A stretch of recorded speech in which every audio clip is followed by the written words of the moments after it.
Bom dia, meus queridos, tudo bem? Então vamos para a nossa aula de hoje falar sobre logaritmo, tá? A definição de logaritmo. Então imagine aqui, ó, que sejam A e B, dois números, tá?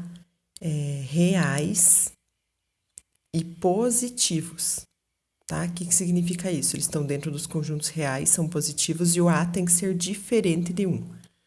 Então, para representar esses dois números aqui, vou construir duas retas numéricas, tá? As duas retas aqui são referentes ao conjunto dos números reais, tá? Os números reais são todos aqueles que a gente estudou, que engloba número com vírgula, né? Números, dízimas periódicas e tudo mais, mas aqui a gente está falando só dos reais positivos. A primeira reta é referente aos números A, tá? Que o A pode assumir. E a segunda reta é referente ao B. Então, aqui, ó, eu vou marcar um pontinho aqui, que vai ser o nosso zero. Tá? E aqui, bolinha aberta, porque o zero não faz parte do meu conjunto, tá? E no B também, ó, vou marcar uma bolinha aberta no zero. Então, que números que o A e o B podem assumir, gente? Se eles são positivos e reais, qualquer número a partir do zero, né? O zero não, porque ele tem que ser positivo, então tem que ser a partir do zero. Eles podem assumir qualquer um desses valores da reta numérica aqui. Mas aí a gente tem ali a condição que o A tem que ser diferente de 1, né? Então, o que eu vou fazer aqui na minha reta? Vou marcar um pontinho aqui mais ou menos onde vai ser o 1, tá?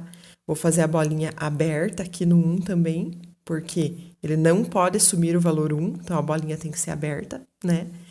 E aqui eu vou ter a minha reta, que representa os números que o A pode assumir e os números que o B pode assumir, tá? Lembrando ali que o A não pode ser igual a 1. Né? Então, qual que vai ser a nossa condição aqui, pessoal, para logaritmo? O A e o B tem que ser esses valores, tá? Agora, aqui na minha nomenclatura, aqui embaixo, ó, como que a gente representa isso? Log de B na base A é igual a x, tá? Então, aqui eu tenho a nomenclatura de cada um deles, ó. O A, que é o númerozinho que fica embaixo, a gente chama de base. O B, que é o número que fica em cima, eu chamo de logaritmando. E ali a resposta do meu cálculo eu vou chamar de logaritmo, tá? E como que eu resolvo isso aqui, galera? Né? Como que eu vou resolver isso aqui? Log de B na base A é igual a x. Como que eu resolvo na matemática? Então, ali, gente, o meu x vai ser sempre a resposta, né? O meu logaritmo. E ali o meu B logaritmando e o meu A a minha base. Isso vai se transformar, gente, em A elevado a x igual a B. Como que isso vai se transformar em A elevado a x igual a B? As duas coisas, né, eles significam a mesma coisa, mas como que uma coisa vai virar outra? Então, na hora de resolver, gente, nós vamos fazer o seguinte, ó. Esse A aqui embaixo, que é a minha base, ele vai passar lá para o outro lado do igual, jogando o x para cima, tá? Ele troca de lado do igual e chuta o x lá em cima como expoente. E isso aí vai ser igual a B. Tá? Então, como que eu resolvo um logaritmo? Ó, pego a base e elevo a x e isso tem que ser igual ao meu logaritmando, tá? Sempre vai ser assim. E a gente pode escrever, né, ó, com um exemplo numérico. Se eu tivesse aqui log de 3 na base 2 igual a x, como que eu resolveria? Ó, o 2, que é a minha base, vai passar lá para o outro lado, jogando o x para cima, tá? E isso vai ter que ser igual a 3. Então, como que eu reescrevo isso aqui para resolver na forma de equação exponencial? 2 elevado a x tem que ser igual a 3, tá? Agora, de acordo com as restrições lá, que tipos de logaritmos que não existem, tá, gente? Quais que são as restrições que nós vimos? O A tem que ser maior que 0 e diferente de 1, né? E o B tem que ser maior que 0. Essas são as restrições que nós vimos que tem que ter para existir logaritmo. Então, aqui, ó, quais os logaritmos que não são definidos? Temos alguns exemplos aqui embaixo, tá? Ó, log de menos 27 na base 3. A minha base tá tudo ok, ó. O 3 é maior que 0 e é diferente de 1, tudo bem? Mas observem o meu logaritmando, gente. Ele é menos 27. Eu não posso ter logaritmando negativo, tá? Eu tenho que ter logaritmando maior do que 0, porque o meu B tem que ser sempre maior que 0. Então, esse logaritmo aqui, log de menos 27 na base 3, não existe, tá? Agora, olha a letra B, log de 0 na base 5. A base tá ok também, mas o logaritmando não, tá? Meu logaritmando tem que ser maior que 0, não pode ser 0. Então, também não existe esse logaritmo da letra B. A letra C, agora o meu logaritmando tá ok, maior que 0. Mas a minha base tá errada, tá vendo que a minha base tá igual a 0? Não posso ter base igual a 0. A minha base tem que ser sempre maior que 0 e diferente de 1. Então, esse logaritmo da letra C também não existe, tá? Não tem como resolver. A letra D aqui, ó, pessoal. Logaritmando 16, tá tudo certinho, mas a base menos 2. Não posso nunca ter base negativa, tá? A minha base tem que ser sempre maior que 0 e diferente de 1. Vou repetir um monte de vezes aqui, tá, gente? Mas é que assim vocês vão lembrar, não vão esquecer, tá? Então, não tem como resolver esse logaritmo aqui, porque a minha base é negativa e ela não pode ser negativa, tá? Sempre maior que 0 e diferente de 1. E a minha última aqui, o logaritmando tá ok, ele é igual a 7, é maior que 0, mas a minha base é 1. A base também não pode ser 1, tá, gente? Ela tem que ser diferente de 1. Porque o que acontece? 1 elevado a qualquer coisa é sempre 1, então vai ficar impossível de resolver esse logaritmo, tá, gente? Então, aqui, o meu A maior que 0 diferente de 1, né? Então, aqui, essas 5 situações que eu mostrei para vocês, gente, são logaritmos que não são definidos, ok? Agora, vamos ver aqui o que é um logaritmo decimal, gente. Logaritmo decimal é aquele que tem base 10, tá? E esse é o logaritmo mais comum que existe, o da base 10. Então, quando a base for 10, a gente pode simplesmente omiti-la, tirar, tá? Se vocês verem um logaritmo que não tem base aparecendo, é porque a base é sempre 10. É igual raiz quadrada, tá? Quando a gente não tem nenhum índice na raiz, é porque ela é quadrada, né? Então, o logaritmo também. Quando não tem nenhum número na base, é porque a base é decimal, ok? Então, log de 2 na base 10, vocês podem representar apenas por log de 2, tá? Porque quando não tem nada ali na base, subentende que a base vai ser 10, ok? Isso significa a mesma coisa. Então, aqui vou escrever um exemplo, né? Só mais um exemplo aqui, ó. Log de 5 é a mesma coisa que log de 5 na base 10, ok? Então, isso é só para vocês entenderem melhor os exercícios. E o logaritmo neperiano, gente, aqui, ó.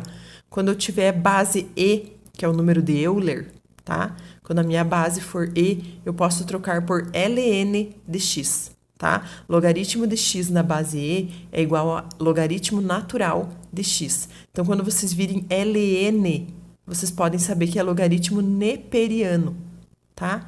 Neperiano, gente, é porque a base dele é o número de Euler, que é um número que está presente em muitos fenômenos naturais, tá? Da natureza. Então, só para recapitular aqui, ó. Log de qualquer número B na base A, eu vou sempre igualar a x, né? Que é uma incógnita que eu preciso descobrir. O que eu faço para resolver isso daqui? Ó, para resolver um logaritmo, sempre a minha base A vai passar chutando o expoente lá para cima, tá? E eu vou igualar isso ao logaritmando. Isso aqui vai virar uma equação exponencial que vocês já resolviam normalmente. Vai ter que igualar as bases, né? Ó, meu A vai passar para cá, chutando o x lá como expoente. E isso daqui vai ter que ser igual, né, ao meu B, que é o meu logaritmando. Então, aqui eu vou ficar com uma... vou pôr alguns exemplos para vocês, tá bom, pessoal? Então, imaginem esse exemplo aqui, ó. Log de 128 na base 2. Igualei a x, que é o que eu quero descobrir. Ó, o meu 2 vai passar para lá, chutando o x lá para cima. E vou igualar aqui a 128, tá? Agora, o que eu tenho que fazer? Virou uma função, uma equação exponencial aqui, gente. O 128 vai ter que virar 2. Como que o 128 vira 2? Fatora. 128 por 2 dá 64. 64 por 2 dá 32. 32 divididos por 2 dá 16.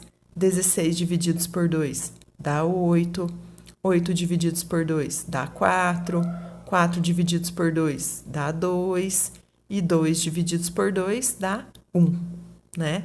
Então, agora, o que significa isso aqui, ó, galera? que para eu chegar no 128, eu tive que multiplicar o 2 vezes 2 vezes 2 vezes 2 aqui, por ele mesmo, várias vezes, né? Então, o 128 é igual a 2 elevado a, ó, 1, vamos contar, 1, 2, 3, 4, 5, 6, 7. Então, 128 é a mesma coisa que 2 à sétima. Então, aqui no lugar do 128 na minha equação, eu posso substituir por 2 à sétima, né?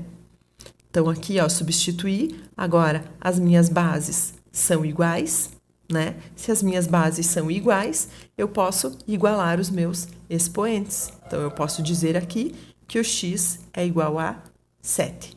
E essa é a solução da minha equação, tá? Ó, outro exemplo aqui para ficar mais fácil de vocês entenderem. O que eu vou fazer aqui para resolver? Log de 27 na base raiz de 3. Primeira coisa, igual a x, né? Que é o que eu quero descobrir a resposta final ali. Então, o meu raiz de 3 vai passar para lá, chutando o x lá para cima, que vai virar expoente. E isso tem que ser igual a 27. Ok? Então, vamos lá. Raiz de 3 elevado a x é igual a 27. Agora, o que eu vou fazer aqui, ó? Tenho que tirar esse índice da raiz aqui. Lembram que raiz quadrada vira expoente fracionário? Então, como que vai virar esse meu 3 aqui, ó, gente? O 3, quando não tem nada ali aparecendo, é por causa que ele estava elevado a 1, né? E daí, o que fica na parte de baixo da fração? O índice da raiz. O índice da raiz ali não estava aparecendo, né? Então, é porque é a raiz quadrada, índice 2. Então, raiz quadrada de 3 é a mesma coisa que 3 elevado a 1 meio. Né? Nós estudamos isso aqui já. Mas ainda vou repetir aqui, ó, o meu expoente x aqui fora, tá? Porque ele também estava elevado a x.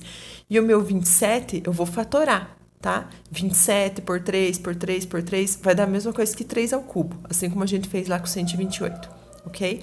Agora aqui, ó, potência elevada a outra potência com parênteses, multiplica. Lembra? Tem que multiplicar os fatores aqui. Então, eu vou ficar com 3 elevado a, ali, ó, 1 vezes x, repete o 2 na parte de baixo, né? E aqui do outro lado, 3 elevado ao cubo. Agora, ó, aqui cheguei numa igualdade, tá vendo? Minhas bases são iguais, então eu posso igualar os meus expoentes. Então, aqui significa que x sobre 2 tem que ser igual a 3, tá? O meu 2 aqui que está embaixo da fração passa para lá multiplicando e eu vou ter a minha resposta final aqui, a resposta do meu logaritmo, tá? Que o x é igual a 6. Ok, pessoal?